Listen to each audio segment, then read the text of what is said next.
Hello everyone and welcome back to my channel Edmund Mindaros.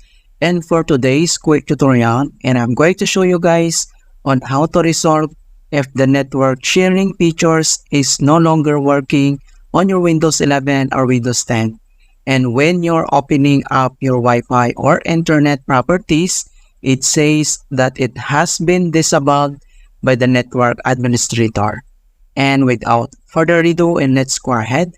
So, all you have to do is to open up on the search menu. And then dito, ay kailangan mo lang i-type yung registry editor. And then click mo lang dito yung open. If you receive user account control, and then click mo lang tong yes.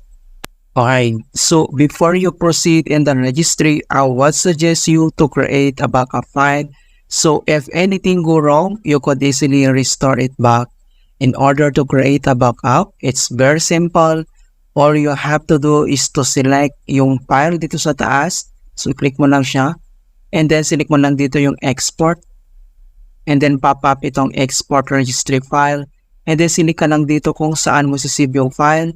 And then, I would recommend na pag-create ng file name, dapat lagyan ng date. Okay? And then, click mo tong save.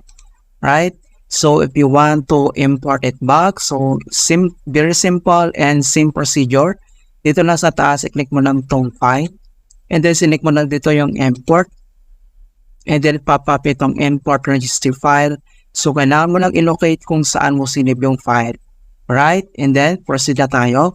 So, ang next step ay kailangan mo lang i-select dito yung HK local machines.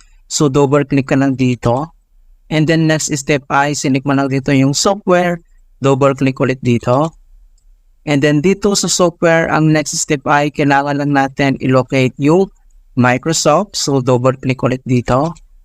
And then dito sa Microsoft, so ang next step, kailangan lang natin i-locate yung Policy Manager. So, kailangan natin mag-scroll down. And then, ito na siya. So, makikita ko dito yung Policy Manager. So, dito kailangan mo lang mag-double-click. And then next ay kailangan mo lang i-select dito yung default. So, click mo lang yan. Alright. So, ang next step ay kailangan lang natin i-locate yung ADMX network connections. So, kailangan lang natin mag-scroll down and then hanapin natin. Okay. So, makikita mo na dito yung ADMX network connections. So, kailangan mo lang mag-double click.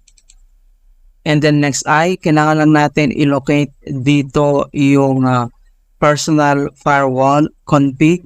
So, NC personal firewall config ito siya. Okay, so dito ka naman na mag-double click. And then lalabas ito kanyang settings. So, dito ay select mo lang dito yung policy type. So, kailangan mo lang mag-double click. Alright. So, dito sa edit the word 32-bit value.